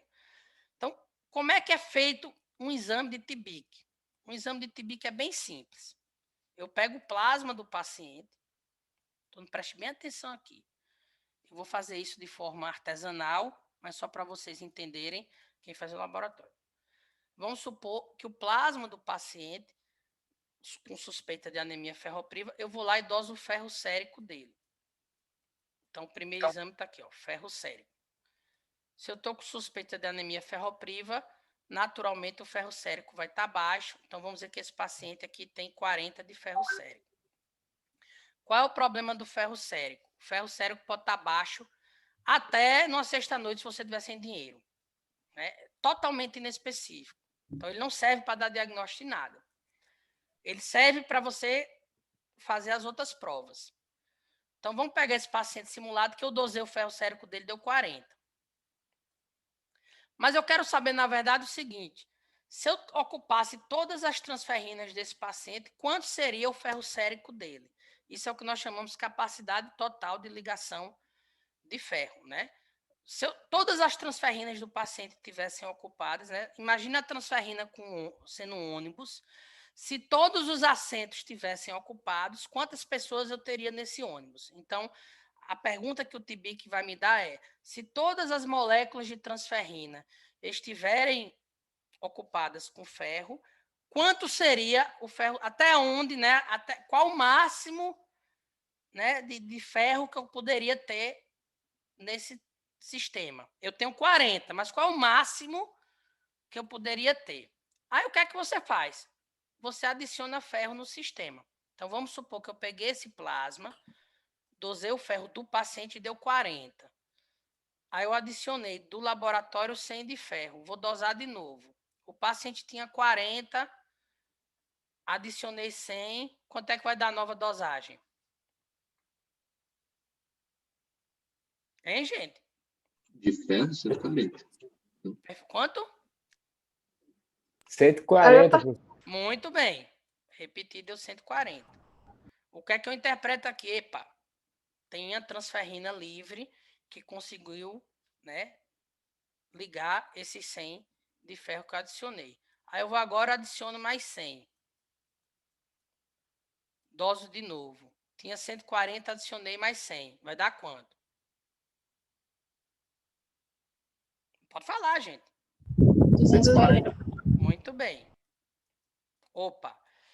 Ainda tinha transferrina livre que me permitia ligar ter 240 de ferro circulando. Aí eu enchi o saco, adicionei 500 de ferro. Vou dosar. Quanto vocês esperariam que tivesse dosando? 740. Aí eu doso dá 400. Ou seja, por mais que eu bote ferro, toda vez que eu doso não passa de 400. Eu cheguei no limite máximo da capacidade que esse paciente tem de ligar o ferro, porque esse exame é feito, obviamente, com reagente que só enxerga o ferro que está ligado à transferrina. Então, esse valor, capacidade total de ligação de ferro, é uma interpretação indireta que a gente pode dizer o seguinte: é o valor no qual, se todas as moléculas de transferrinas do paciente estiverem ocupadas por ferro, é a quantidade de ferro que esse indivíduo teria capacidade de circular. Que, em geral, na anemia ferropriva, isso vai estar alto, porque eu vou ter mais moléculas de transferrina com pouco ferro. Aí você me pergunta, professor, mas se hoje eu já posso dosar a transferrina diretamente, por que esse exame é importante? Porque, por mais que eu possa dosar a transferrina diretamente, apenas o TB vai poder me dar uma informação que, na verdade, é a mais importante de todas, que é, com toda licença aqui, deixa eu só tirar essa gambiarra. Na verdade, o que me interessa é o índice de saturação da transferrina, que é uma conta bem simplória, que é pegar o ferro sérico do paciente e dividir pela capacidade total de ligação do ferro. No exemplo que eu dei, era um paciente que tinha 40 de ferro. E quanto é que deu a capacidade total de ligação de ferro? 400. 400. E aí eu vou ter um índice de saturação de transferrina de 10%. Ou seja, esse indivíduo, infelizmente, só está conseguindo ocupar 10% das suas moléculas de transferrina, que no indivíduo normal vai de 20 a 40. Então, num indivíduo com anemia ferropriva, se eu pedir o perfil de ferro completo, o que é que eu espero? O que é que eu espero? Um ferro sérico baixo, uma saturação de transferrina baixa, uma ferritina baixa e um TBIC alto. Esse é o clássico perfil de ferro. Embora, se eu já tiver a ferritina baixa, por si só ela confirma. Perfeito? Mas se eu pego aquelas situações que a ferritina está limítrofe, ou ela pode estar falseada por questões de um processo inflamatório, a saturação me ajuda a entender se esse paciente tem carência de ferro. Em geral, nas carências de ferro, essa saturação está muito baixa. Você vai ver paciente com 3%, 5% de saturação, ou seja, é muito pouco ferro e transferrina demais. Mas para eu conseguir dosar e calcular essa saturação, eu vou precisar ter a dosagem do ferro sérico e do TB. Perfeito? Então, hoje, o grande papel desses dois é porque para eu ter esse valor da saturação de transferrina. Ah, professor, é porque eu não peço a saturação de transferrina logo e pronto. Você até pode fazer isso. Né? Só pedir a saturação de transferrina. Pode? Pode. Só que o laboratório, somente se for um laboratório público, vai perder dinheiro. Você vai quebrar o sistema. Porque ele vai ter que dosar um ferro sérico, ele vai ter que dosar um TBIC, mas ele só vai poder cobrar a conta. Ele não vai poder cobrar os outros dois exames. Tá entendendo? E é bom você saber de onde veio essa conta para se houver alguma dúvida. Então, eu fiz a suspeita, confirmei que é deficiência de ferro e agora não esquecer, para a gente entrar no intervalo. Na verdade, a aula está quase acabando, mas eu vou dar a pausa. Não esquecer de investigar a causa quando oculta. E aí é mandatório excluir o sangramento do trato gastrointestinal. Veja que se a causa tiver óbvia na anamnese ou no exame físico, eu não preciso estar indo atrás de chifre em cabeça de cavalo. Mas se na história e no exame físico o paciente não sabe dizer, não sabe relatar nada, lembre-se que 85% dos casos, o sangramento, quando acontece e é oculto, ele vai estar no trato gastrointestinal. Então, é fundamental eu excluir isso. E aí eu vou excluir isso através de endoscopia e colonoscopia. E tem que ser endoscopia e colonoscopia. E você pode me perguntar, professor, e pesquisa de sangue oculto nas fezes? Aí eu lhe digo, pesquisa de sangue oculto nas fezes, ele tem utilidade quando você está pegando uma pessoa completamente assintomática e você quer fazer uma triagem de câncer de colo. Aqui eu já tenho uma pessoa que já tem anemia ferropriva. Não faz sentido eu ir atrás de pesquisa de sangue oculto nas fezes, porque às vezes a condição que ele tem, que pode estar fazendo sangrar, é uma condição que não sangra todo dia, às vezes não sangra na quantidade que o exame enxerga. Então, quando você tem anemia ferropriva instalada, se o exame de sangue oculto vier positivo, você vai ter que fazer os exames endoscópicos, e se vier negativo, você vai ter que fazer os exames endoscópicos. Então, para o contexto de anemia ferropriva, né, para o contexto de deficiência de ferro documentada, fazer o sangue oculto nas fezes não faz sentido nenhum. Você só está perdendo tempo. Além disso, o exame de sangue oculto nas fezes, ele enxerga o ferro. Na verdade, ele diz que tem sangue nas fezes porque ele enxerga o ferro. Quando você começa a repor o ferro, isso vai dar reação com o medicamento. Então, na prática, documentou que a anemia ferropriva, que você já vai iniciar o tratamento, quando você pede a pesquisa de sangue oculto nas fezes, é só perder tempo. Você tem que ir direto para endoscopia e colonoscopia, levando-se em consideração, obviamente, que a causa não esteja clara pela história. Se, obviamente, você já fez história, está lá definido que é uma gastrectomia, que a paciente fez uma bariátrica, que tem um sangramento menstrual de 12 dias, que enfim, você não precisa estar fazendo isso. E uma coisa que na nossa população sempre é bem-vinda é o parasitológico de fezes, a fim de ver alguma parasitose, ou a vermifugação independente, né? Ou seja, pode ser uma cilostoma que eu não estou vendo, não custa nada fazer um albendazolzinho para tratar. E outros exames a depender da suspeita clínica, né? Se você acha que é uma doença celíaca e assim sucessivamente. Mas é importante você definir a causa. Aqui uma lâmina de sangue, né? Mostrando bem a hipocromia.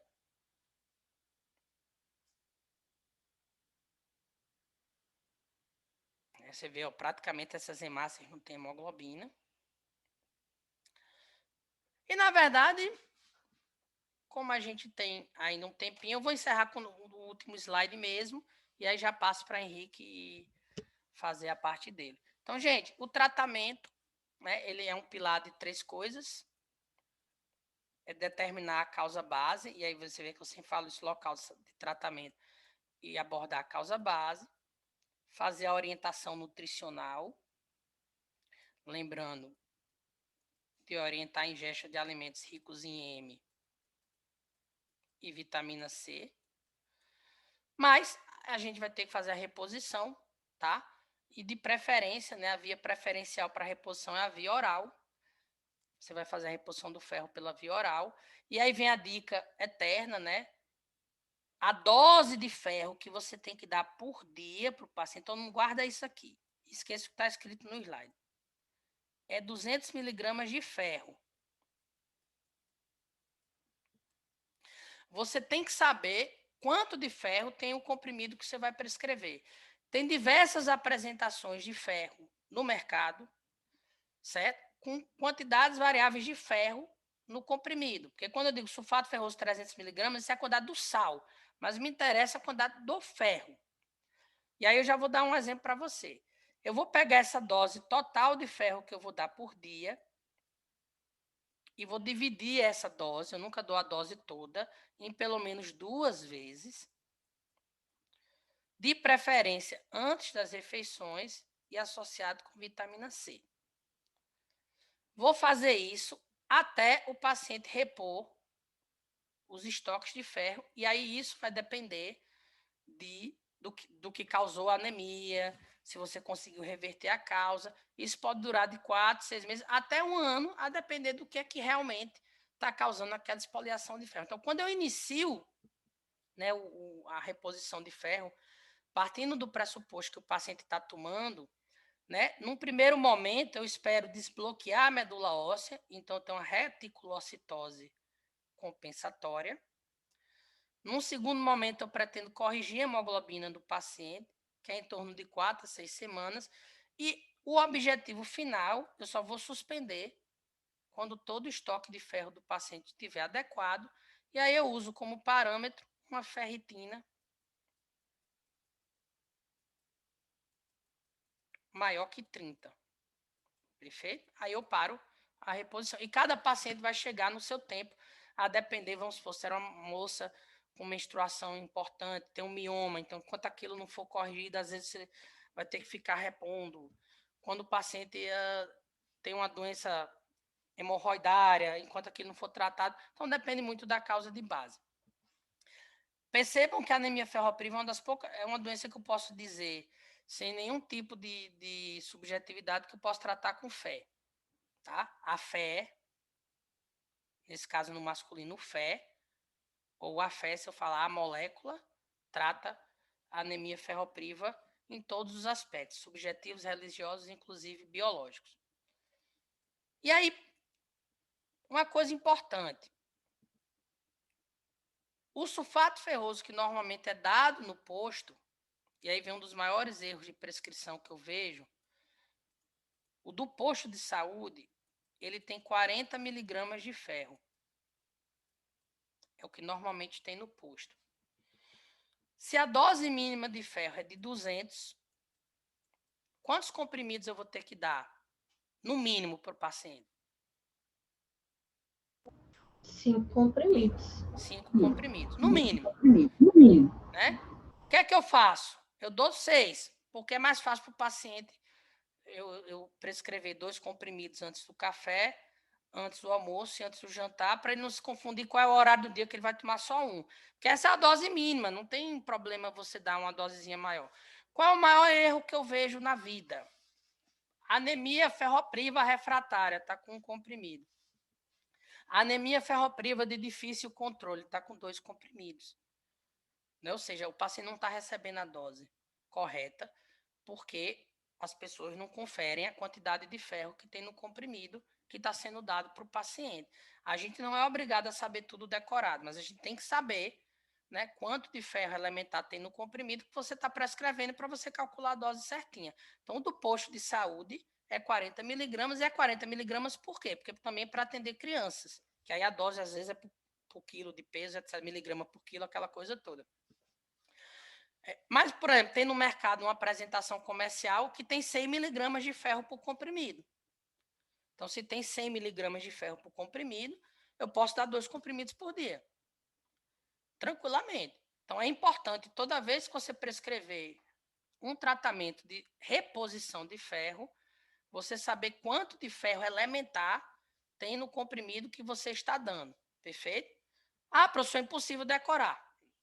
Consulta. Né? Nós temos hoje facilidade tremenda de consultar qualquer informação. Né? E aprenda pelo menos 2. Né? Então, sei decorado tranquilamente o que tem no posto, que é o de 40 miligramas, que é o que eu prescrevo no HU para a maioria das pessoas que eu atendo no SUS, e sei decorado de uma marca comercial, que é a que eu utilizo, que é a que eu prescrevo rotineiramente. Se o paciente dizer, professor, doutor, eu estou tomando, vou inventar aqui, Iberim. Ah, eu não sei quanto tem de ferro no Iberim, mas eu vou lá, confiro a quantidade de ferro por comprimido, e se ele gosta do Iberim, eu estou citando essa marca, porque curiosamente é uma que eu ouvi recentemente, eu ajusto a dose, se já não tiver, obviamente, correta. Professor, efeito colateral do tratamento com sulfato ferroso, ou com ferro no geral? Perfeito. Né? Eu já vi bastante. O ferro oral, ele pode dar muita alteração gastrointestinal, tá? Então, tem paciente que realmente, quando toma o ferro oral, sente dor de estômago, epigastralgia, constipação, diarreia, principalmente com o sulfato ferroso. Outras apresentações comerciais às vezes dão menos, mas o sulfato ferroso pode dar. E aí aquele paciente acaba não aderindo por intolerância mesmo. Então, a gente orienta a tomar antes da refeição, Mas se o paciente for muito intolerante, a gente orienta a tomar com a refeição, né? Porque aí o alimento acaba diminuindo esses efeitos. A gente orienta antes da refeição, por quê? Para o ferro do comprimido não competir, obviamente, com o ferro alimentar. Mas se for para uma aderência melhor, tomar junto com o alimento. Mas mesmo assim, tem paciente que vai ter uma intolerância mais importante. Não é a maioria aguenta, mas tem gente que é mais sensível.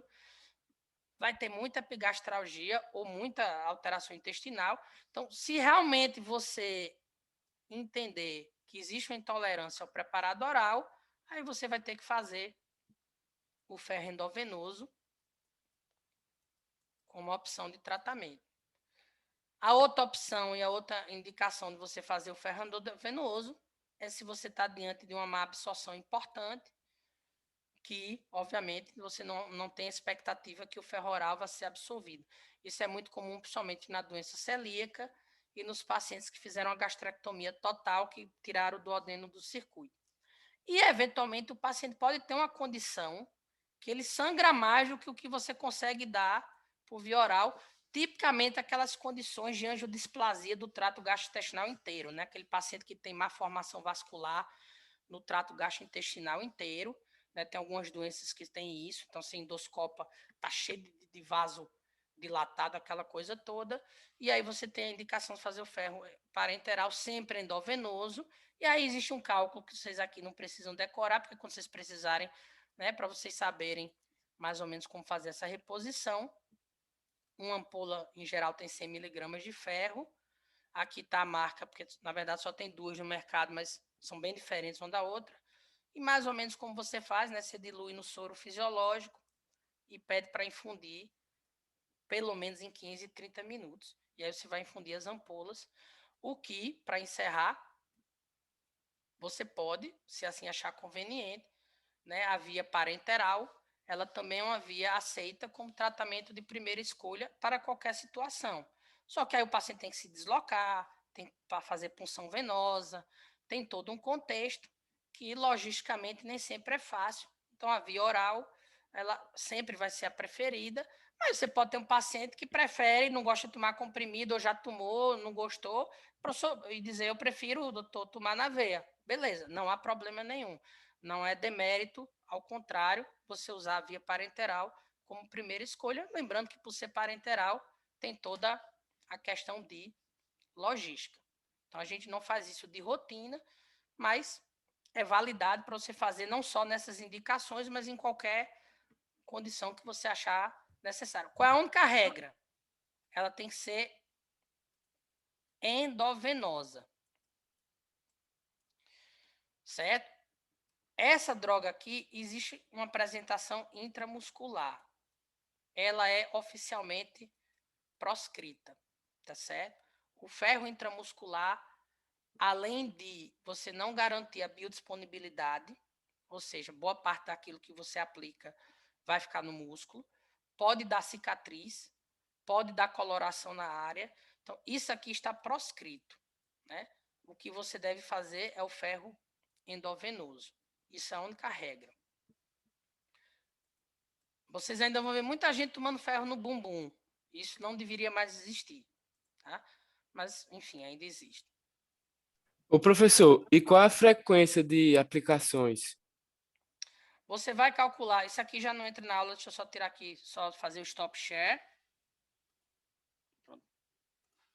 Só um minutinho, gente, que tem um negócio aqui. Deixa eu ligar aqui minha câmera também. Deixa eu logo passar o host para Henrique, que eu já lhe respondo. Henrique, deixa eu achar você aqui.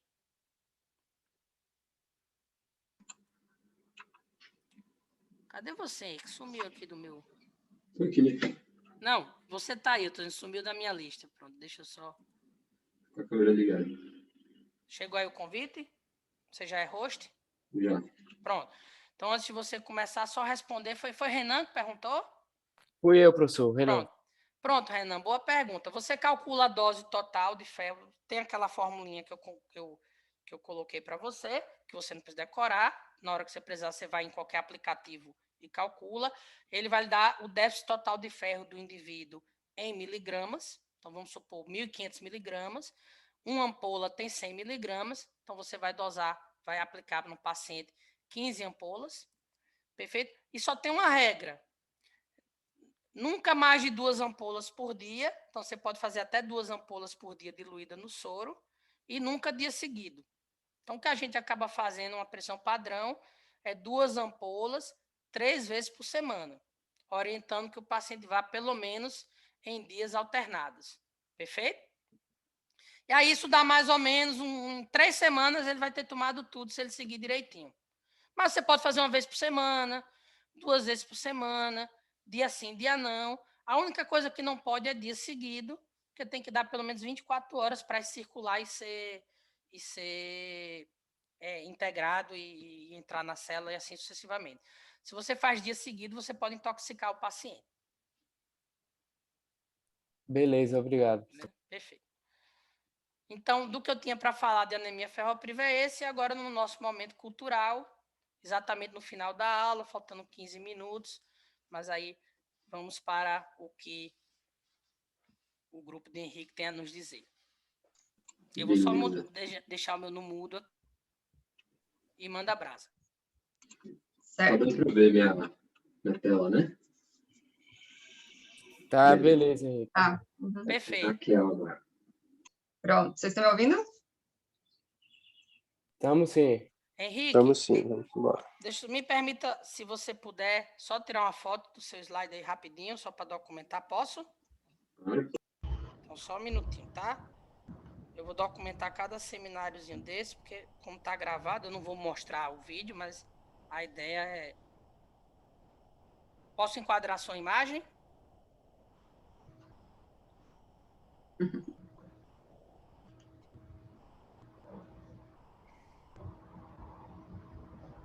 Pronto. No final tem o nome dos participantes, se quiser também. Você tira qualquer coisa. Não, o nome dos participantes eu tenho na relação que você mandou, fica mais fácil. Mas pode mandar a brasa. Pronto, então tá. Então, o nosso trabalho é sobre a importância de Aquiles na Guerra de Troia.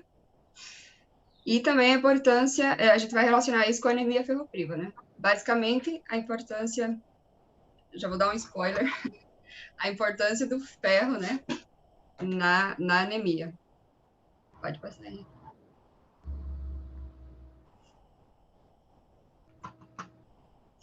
Bom, então Aquiles, ele foi um guerreiro da Grécia Antiga, um dos mais importantes. Ele era conhecido por ser muito forte, muito corajoso e muito belo também, como vocês podem ver aí na foto. E aí, assim, ele era um semideus, porque ele é filho de Peleu, que era um mortal, seu pai, com Tétis, que era uma ninfa. Tétis era uma deusa, ninfa é uma deusa. Então, ele ficou como um semideus, e ele era mortal por isso, né? Aí, a mãe dele, preocupada, né, não queria que ele ficasse mortal e vulnerável, aí ela fez o quê? Ela banhou ele no rio Estige, desculpa. Era um rio que banhava os infernos e tudo mais, e deixava a pessoa imortal e vulnerável. Aí ela fez isso com o filhinho dela, com Aquiles, segurando pelo pezinho, ali pelo calcanhar, e essa parte não molhou no rio. Então, foi o único ponto dele que ficou vulnerável. Inclusive, é o ponto que ele vai morrer, depois a gente vai ver na frente. E essa é uma expressão que a gente utiliza até hoje, né? Tipo, o calcanhar de Aquiles, que é o ponto de maior fraqueza da pessoa, né? Certo. Aí, então, Aquiles, ele foi o principal personagem da Ilíada, que é aquela descrição, aquela narrativa de Homero sobre a Guerra de Troia. Pode passar, Henrique. Peraí que demora um pouquinho. Pronto. E qual que foi a causa da guerra, então? Troia é a atual região da Turquia, e a guerra foi entre Troia e os gregos. Antes eles se davam bem, tudo mais, tal. Aí os filhos do rei de Troia, que são esses dois aí da imagem da direita, que era o Paris e o Heitor, eles foram fazer uma visita ao rei de Esparta, da Grécia, uma visita diplomática e tal. E aí chegaram lá, e aí Heitor viu Helena, que era a esposa de Menelau, o rei da Grécia. E Helena era uma mulher muito bonita, muito atraente e tal. E ele se apaixonou por ela, e o que ele fez? Ele pegou e roubou ela, e levou ela para Troia.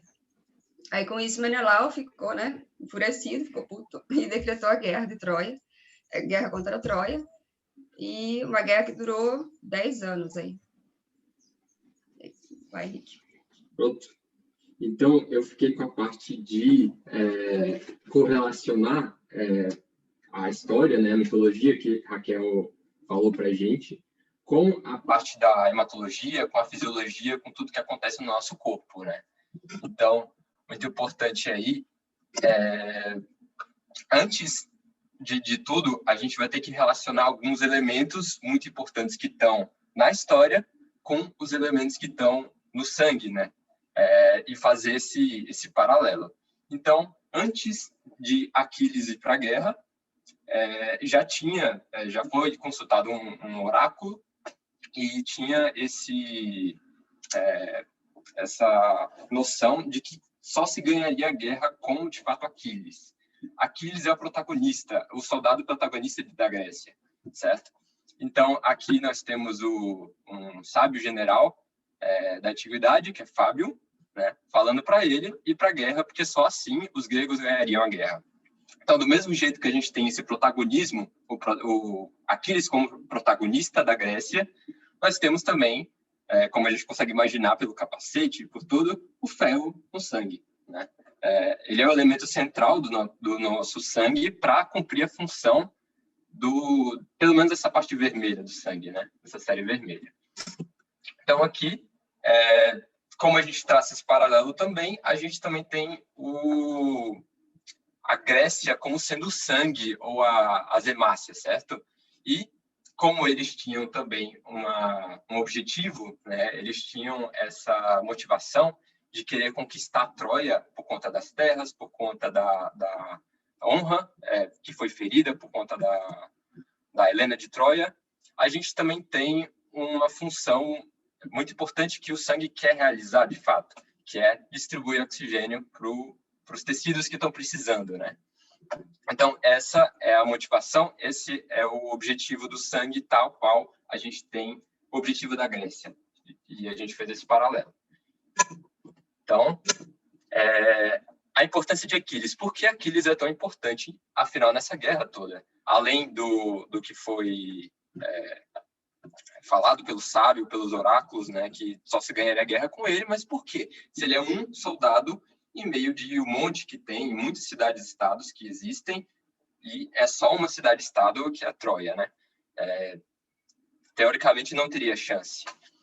Mas a gente vê que Aquiles é muito importante porque ele sabe juntar todo mundo, ele sabe fazê-los guerrear muito melhor, de uma capacidade incrível, motivando eles e tudo.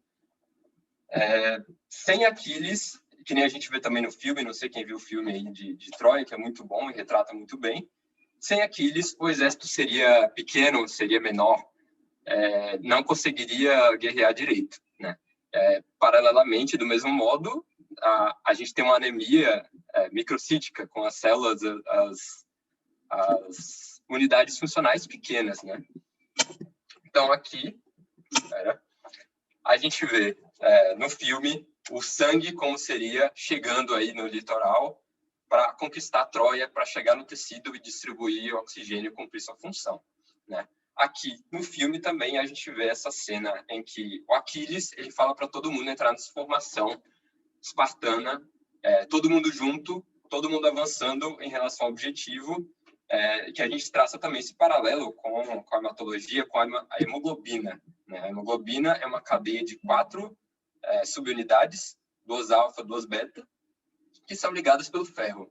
E Aquiles seria o ponto-chave disso, que poderia levar todo mundo para a vitória, levar o oxigênio junto para os tecidos, né? Isso que a gente pensou. Então, só assim eles conseguiram levar para entrar na cidade de Troia, né? A gente vê aqui no cavalo de Troia, o oxigênio se difundindo, né? E vitória da Grécia, né?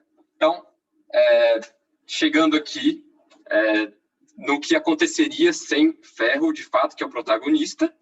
Aqui a gente tem algumas causas de anemia ferropriva, que a gente viu bastante nessa aula.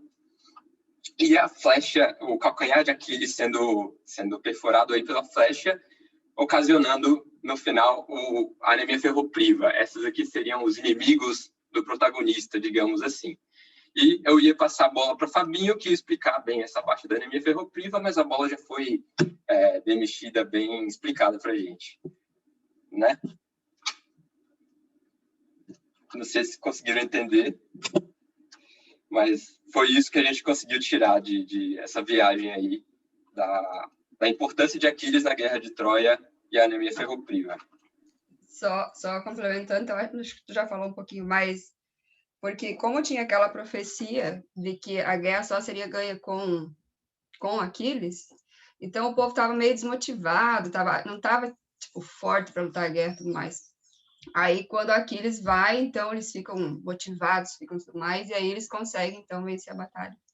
E outro ponto interessante, que eu não mencionei antes, que Aquiles, ele foi criar, os pais dele deram ele para ser criado por um centauro, que era metade homem, metade cavalo, mas que ele alimentava ele com mel de abelha, medula de urso e de javali e vísceras de leão. Então, tipo, representando esse negócio de força, enfim, ferro. Só isso. Então, acho que é isso, né?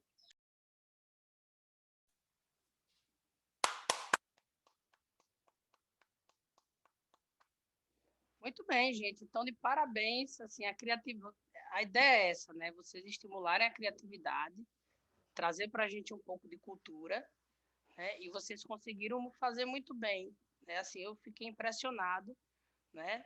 Pela qualidade do trabalho de vocês, não só gráfico, no sentido das imagens, enfim, mas do texto, do conteúdo, né?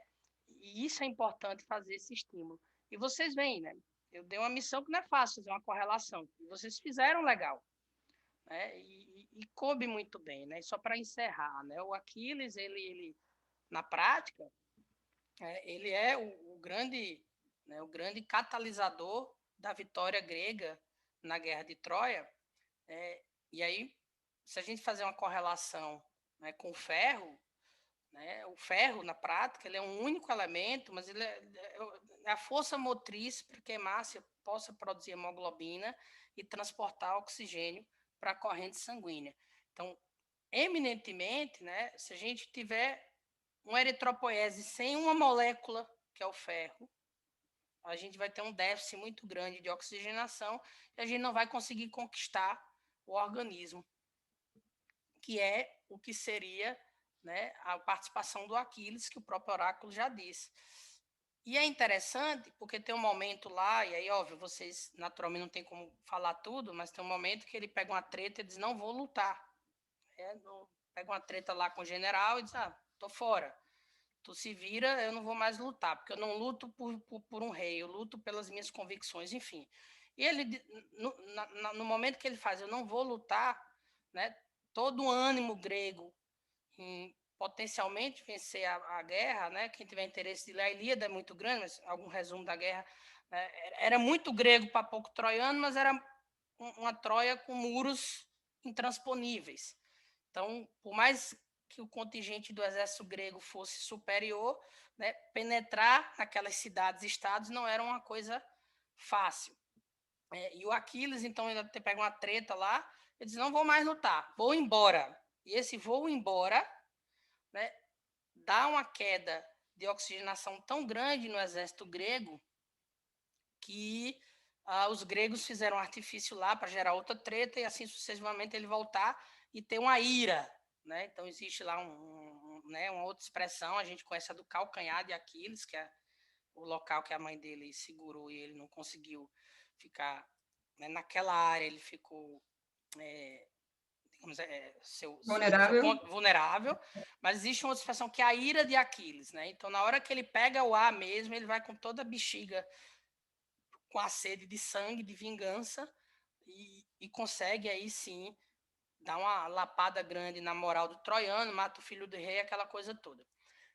Isso é mais ou menos, né, o ferro no contexto da biologia da hemácia. E aí, para encerrar, que é uma coisa que só a hemácia tem. A hemácia é uma célula que ela já sai fadada à morte, porque ela já sai sem núcleo, então ela já sai fadada a não viver, ela já sabe ler se é uma célula, mas assim, ela já tem o seu tempo de vida pré-determinado a partir do momento que ela sai da medula óssea, assim como o Aquiles foi para a guerra sabendo que lá morreria. Né? Inclusive foi lhe dada a escolha, né, pela mãe que interpretou o oráculo, se ele preferia casar-se, ser feliz e ter filhos, mas nunca ser lembrado, ou ir para a guerra morrer e seu nome ser reverenciado por anos e anos. E ele, como guerreiro, né, a honra naquele momento e o nome era o que fazia a pessoa, ele preferiu ir para a guerra, ter seu nome imortalizado, mesmo sabendo que seria o seu fim.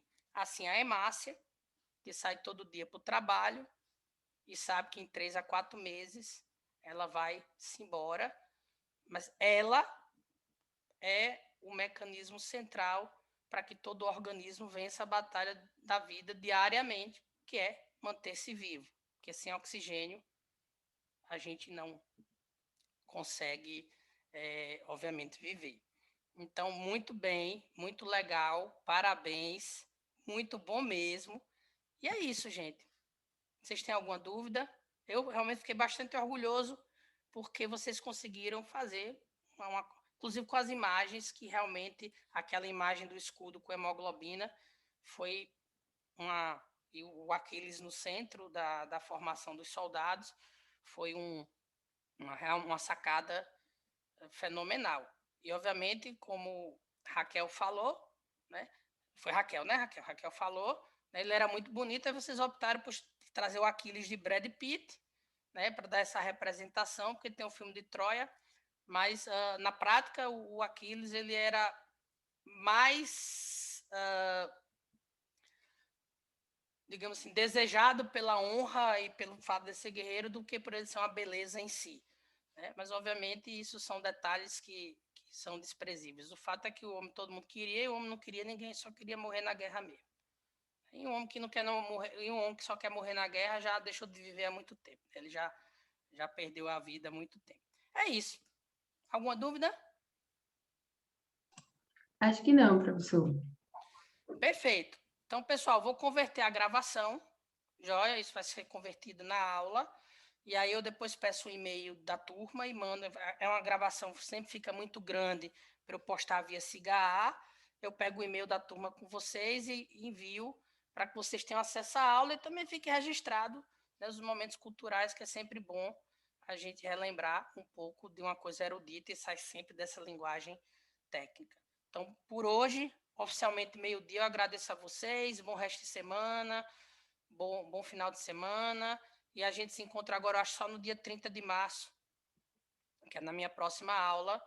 Vão tranquilos, se cuidem, usem máscara, aquele lereado todo, e, por favor, né, estudem hematologia, que você já tem um respaldo bom de conteúdos agora, porque já dá para começar.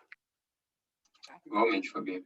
Você também. Valeu, professor. Obrigada, professor. Obrigado. Tchau. Obrigada, Valeu, professor. professor. Bom dia. Professor, Bom dia. E Valeu. parabéns ao grupo, viu? Parabéns a todos do grupo. Fabinho, eu tenho uma dúvida que não tem muita relação com o assunto. Certo, então deixa eu só bloquear aqui a gravação, que aí você pode perguntar sem necessariamente